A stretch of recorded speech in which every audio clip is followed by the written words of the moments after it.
میلاد مصطفیٰ کی محفل سجا رہے ہیں، ہم آمد نبی کی خوشیاں منا رہے ہیں۔ محبوب کبریا کا میلاد ہو رہا ہے، جو بھی ہے اس میں شامل آباد ہو رہا ہے۔ جو اس میں آ رہے ہیں رحمت وہ پا رہے ہیں، میلاد مصطفیٰ کی محفل سجا رہے ہیں۔ پر نور ہیں یہ گھڑیاں، پر نور یہ سما ہے، میلاد ہے یہ اس کا جو رسول دو جہاں ہے۔ آ کے اس میں عاشق نعتیں سنا رہے ہیں، میلاد مصطفیٰ کی محفل سجا رہے ہیں۔ ارواح انبیاء کو میرے خدا بلایا، روز ازل کو رب نے میلاد خود منایا۔ یہ سنت الہی ہم کر ادا رہے ہیں، میلاد مصطفیٰ کی محفل سجا رہے ہیں۔ میرے نبی کی آمد سب خوشیوں کی خوشی ہے، نور محمدی کی دو جگ میں روشنی ہے۔ جاوید آج سب کے دل جگمگا رہے ہیں، میلاد مصطفیٰ کی محفل سجا رہے ہیں۔ اللہ تعالیٰ جل جلالہ کے فضل و کرم سے آج میلاد مصطفیٰ کا 11واں درس انعقاد پذیر ہے، جس میں میں اور آپ حاضر ہیں۔ اللہ تعالیٰ ہمیں میلاد مصطفیٰ کی راتوں کے فیوز و برکات سے اور میلاد شریف کے فیوز و برکات سے مالا مال فرمائے۔ کل انشاءاللہ تعالیٰ 12واں اور آخری درس میلاد شریف ہوگا، چونکہ کل خاص رات ہے نبی پاک علیہ الصلوۃ والسلام کی ولادت باسعادت کی۔ آج کے درس قرآن میں ایک روایت پیش کرنا چاہتا ہوں، وہ یہ کہ جب کسی کو خوشی ملتی ہے تو اس خوشی کے اظہار کے لیے وہ کچھ نہ کچھ اللہ تعالیٰ کا شکر کسی نہ کسی شکل میں ادا کرتا ہے۔ مثلا اللہ پاک کی ذات بابرکات کسی کو بچہ کسی کو بچی عطا فرمائے تو شکر کے طور پر اس کا عقیقہ کیا جاتا ہے، اور عقیقہ کرنا بعض فقہا کے نزدیک واجب ہے اور بعض فقہا کے نزدیک سنت ہے اور بعض فقہا کے نزدیک مستحب ہے۔ ہماری فقہ حنفی کے اندر بچے یا بچی کا عقیقہ کرنا واجب بھی نہیں، سنت بھی نہیں، بلکہ مستحب عمل ہے۔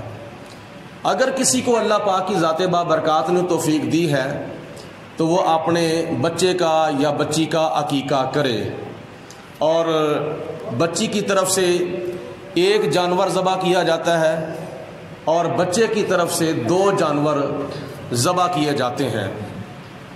اور نبی کریم علیہ الصلوۃ والسلام نے خود اپنا عقیقہ فرمایا تھا، بلکہ روایات میں آتا ہے نبی کریم علیہ الصلوۃ والسلام کے 2 عقیقے ہوئے تھے۔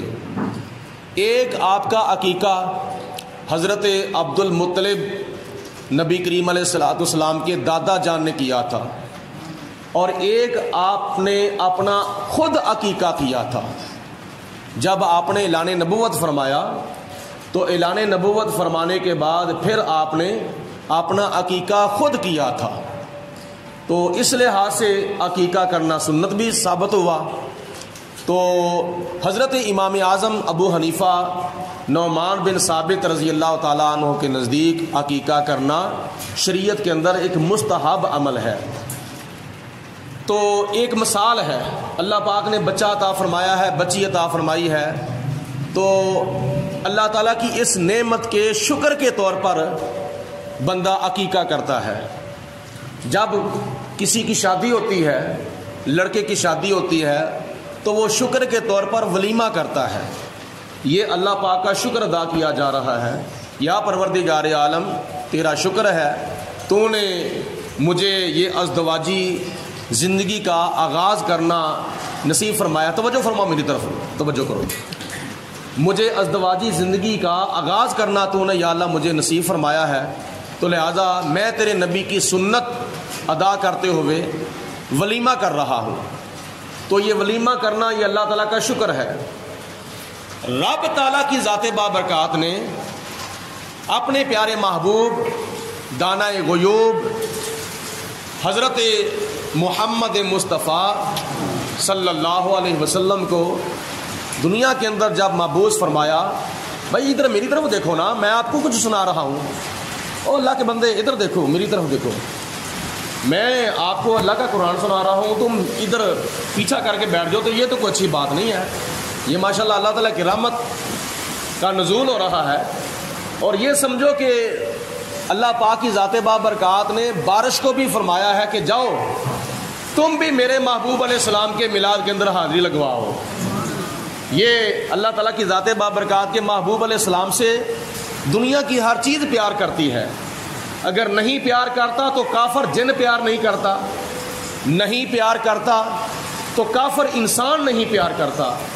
باقی ہر شے نبی پاک علیہ السلام سے پیار کرتی ہے. ایک گھر میں آج سے تقریباً کو 20 سال پہلے محفل میلاد ہو رہی تھی. تو محفل میلاد کے دوران یہی بارشوں کے دن تھے, تو محفل کے دوران ایک مینڈک آ گیا محفل کے اندر.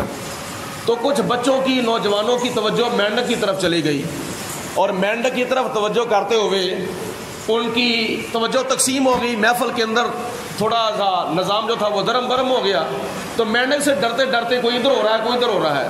میں نے کہا کیا ہو گیا ہے تمہیں یار, یہ مینڈک آیا ہے, کوئی سانپ تو نہیں آ گیا؟ مینڈک نے آپ کو کچھ نہیں کہنا, بلکہ یہ سمجھو کہ اللہ پاک کے پیارے محبوب علیہ الصلوۃ والسلام سے یہ بھی محبت کرتے ہیں, اور اللہ پاک نے ان کو بھی یہ نصیب فرما دیا ہے. آج ہمارے اوپر ایک اور اعتراض ہوتا ہے, لو جی تم جب میلاد مصطفیٰ کا جلوس نکالتے ہو ہمارے لوہیاں والا کے علاقے کے اندر تو نہیں, لیکن شہر یا دوسرے کئی علاقوں میں جب میلاد مصطفیٰ کا جلوس نکلتا ہے تو کئی اپنے تانگے لے آتے ہیں, ریڑیاں لے آتے ہیں, کئی گدھا گاڑیاں لے آتے ہیں, ان کے آگے گدھے ہوتے ہیں.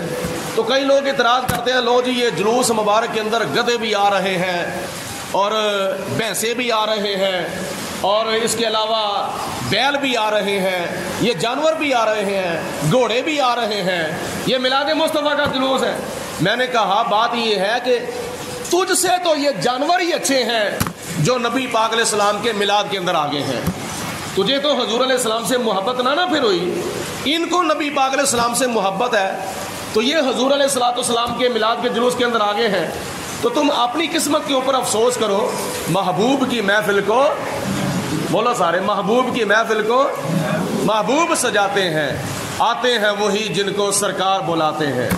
وہ لوگ خدا شاہد قسمت کے سکندر ہیں جو سرور عالم کا میلاد مناتے ہیں. نبی پاک علیہ الصلوۃ والسلام کا میلاد تو انسان بھی منا رہے ہیں, حضور کا میلاد تو حیوان بھی منا رہے ہیں, حضور کا میلاد تو فرشتے بھی منا رہے ہیں, حضور علیہ السلام کا میلاد تو جنت کے غلمان بھی منا رہے ہیں, بلکہ ساری خدائی حضور کا میلاد منا رہی ہے اور خود خدا بھی حضور کا میلاد منا رہا ہے. تو اس لیے یہ بارش کا بھی دل کرتا ہے کہ میں نبی پاک علیہ السلام کے میلاد میں حاضری لگواؤں. اور یہ بھی یاد رکھیں, میں ایک اور آپ کو یاد دہانی کراتا ہوں کہ تقریباً آج سے 25 سال پہلے کی بات میں کرنے لگا ہوں, جب کہ صبح کے وقت پورے علاقے کا ایک ہی جلوس ہوتا تھا. تو ایک مرتبہ جامع مسجد قمر علیہ السلام سے جلوس نکلنا تھا اور گنبد والی مسجد میں جا کے جلوس نے ختم ہونا تھا. تو سارے علماء اس مسجد کے اندر تشریف لائے, پیرزادہ محمد رضا ثاقب مصطفی صاحب بھی تشریف لائے تھے, اور ادھر سے جلوس کیا نام ہے نکلنے والا تھا. تو بارش اسی طرح زور سے آ رہی تھی, بڑی موسلادھار بارش برس رہی تھی. تو ہم نے انتظار کیا چلو تھوڑی سی بارش رک جائے تو پھر ہم جلوس نکالتے ہیں. پھر کافی دیر گزر گئی, علماء نے متفقہ فیصلہ کیا کہ کوئی بات نہیں, اگر بارش آ رہی ہے تو ہم بھی نکلتے ہیں. اس لیے ہم نے بارش کے اندر ہی نبی پاک علیہ السلام کے میلاد کے جلوس کا آغاز کر دیا. بچوں خاموشی سے بیٹھو.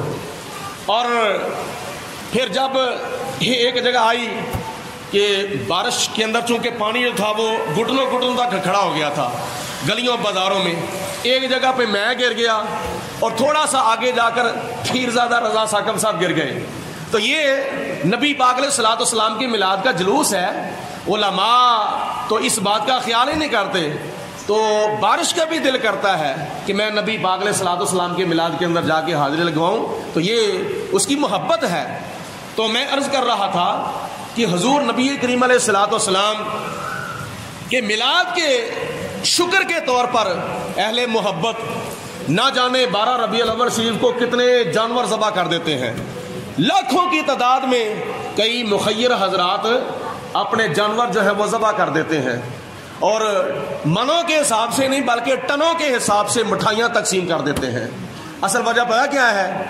حضور نبی کریم علیہ الصلوۃ والسلام کا جس سال میلاد ہوا تھا, حضور کی تشریف آوری جس سال ہوئی تھی, اس سال کے اس دن سے لے کر اگلے سال اسی دن تک پورا سال جس ماں کے گھر میں بھی کسی بچے کی ولادت ہوئی تھی تو وہ کسی گھر میں بچی پیدا نہیں ہوئی تھی, ہر گھر کے اندر بچہ ہی پیدا ہوا تھا. یہ نبی پاک علیہ الصلوۃ والسلام کے میلاد کی خوشی تھی کہ اللہ پاک کی ذات بابرکات نے اپنے پیارے محبوب کی ولادت والے سال ہر ماں کو بچی نہیں دی بلکہ بچہ ہی عطا فرمایا ہے. ایک تو وجہ یہ ہے کہ اللہ پاک نے اپنے محبوب کے میلاد کی خوشی کے اندر لڑکے تقسیم کر دیے, بیٹے تقسیم کر دیے, منڈے تقسیم کر دیے, اور بچی کیوں نہیں دی تھی کسی ماں کو؟ اس کی وجہ یہ ہے کہ عرب کا رواج تھا, جس گھر کے اندر بچی پیدا ہوتی تھی اس گھر کے اندر صف ماتم بچ جاتی تھی, اس گھر کے اندر افسوس ہوتا تھا کہ تیرے گھر میں بچی پیدا ہو گئی ہے, کیونکہ وہ بچیوں کو زندہ دفن کر دیتے تھے, تو یہ بڑا ظلم ہوتا تھا بچیوں کے اوپر.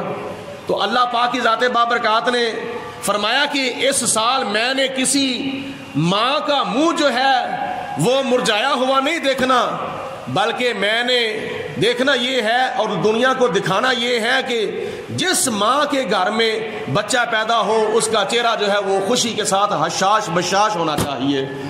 کوئی ماں کوئی باپ افسوس نہ کرے کہ میرے گھر میں بچی پیدا ہوئی ہے. اللہ پاک نے اپنے پیارے حبیب علیہ الصلوۃ والسلام کی آمد کی برکت سے ایک پورا سال ہر ماں کو بچہ ہی عطا فرمایا تھا, ہر ماں کو بچہ ہی عطا فرمایا تھا. آج دیکھا جائے صرف میں ہی نہیں بلکہ دوسرے مکاتب فکر کے لوگ جو ہیں وہ کیا کرتے ہیں, جب بچی کی شادی ہوتی ہے, بچے کی شادی ہوتی ہے, لڈو بانٹتے ہیں, مٹھائیاں تقسیم کرتے ہیں, شادی ہوتی ہے مٹھائیاں تقسیم کرتے ہیں, بچہ پیدا ہوتا ہے مٹھائی تقسیم کرتے ہیں, بچی پیدا ہوتی ہے مٹھائی تقسیم کرتے ہیں, عقیقہ کرتے ہیں, ولیمہ کرتے ہیں, اور طرح طرح کے صدقہ خیرات کرتے ہیں. اور نبی پاک علیہ السلام کا جب میلاد آتا ہے تو پھر کیا ہوتا ہے, جان نال صلح تے لاڑے نال ویر, اور جس کے صدقے ہی اللہ تعالیٰ کی ذات نے ہمیں یہ سب کچھ عطا فرمایا ہے, جس کے نام کی ساری بہاریں ہیں, اس نبی کے میلاد کا جب موقع آتا ہے تو پھر یہ کفر اور شرک کے فتوے کیوں لگنے شروع ہو جاتے ہیں؟ نبی پاک علیہ الصلوۃ والسلام کے صدقے ہی خدا تعالیٰ نے ہمیں سب کچھ عطا فرمایا ہے. تو اس بارے میں بزرگان دین اولیاء کاملین نے کتنی خوشی کی تھی. ان میں سے حضرت امام ابن حجر اسقلانی رحمۃ اللہ تعالی علیہ اپنی کتاب نعمت کبریٰ کے اندر ایک بزرگ کا فرمان نقل کرتے ہیں, اور وہ بزرگ کون ہے؟ حضرت امام حسن بصری رضی اللہ تعالی عنہ. حضرت امام حسن بصری وہ ہیں جو حضرت مولا علی المرتضیٰ کے مرید ہیں, حضرت مولا علی المرتضیٰ کے مجلسی ہیں, حضرت مولا علی المرتضیٰ کے خلیفہ ہیں, اور جنہوں نے حضرت مولا علی المرتضیٰ کی صحبت میں بیٹھ کر وقت گزارا تھا. حضرت امام حسن بصری رضی اللہ تعالی عنہ کا فرمان امام ابن حجر مکی رحمت اللہ تعالی علیہ نے اپنی کتاب نعمت کبریٰ کے اندر نقل کیا ہے کہ جناب امام حسن بصری رحمت اللہ تعالی علیہ فرماتے ہیں کہ میرا یہ دل کرتا ہے، میں اس چیز کو پسند کرتا ہوں کہ اللہ پاک اگر مجھے احد پہاڑ کے برابر سونا عطا فرما دے۔ حیران ہو گئے ہو، پریشان ہو گئے ہو؟ حضرت امام حسن بصری فرماتے ہیں اگر مجھے خدا تعالیٰ احد پہاڑ کے برابر سونا عطا فرما دے تو میں وہ سارے کا سارا سونا جو ہے نبی پاک علیہ الصلوۃ والسلام کے میلاد پر خرچ کر دوں، حضور کے میلاد پر قربان کر دوں۔ یہ کس کا فرمان ہے؟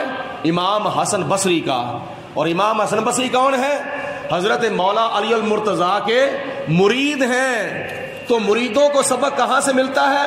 پیروں سے ملتا ہے۔ شاگردوں کو سبق کہاں سے ملتا ہے؟ استادوں سے ملتا ہے۔ اور ان کو مریدوں کو، پیروں کو، مریدوں کو، شاگردوں کو تربیت ملتی ہے، سبق ملتا ہے تو پیر استاد سے ملتا ہے۔ مطلب یہ ہے کہ حضرت مولا علی شیر خدا نے امام حسن بصری کی تربیت کی تھی اور آپ کو سبق دیا تھا کہ نبی پاک صلی اللہ علیہ وسلم کے میلاد شریف کے اوپر کتنا خرچ کرنا ہے اور کس قدر خوشی کا اظہار کرنا ہے۔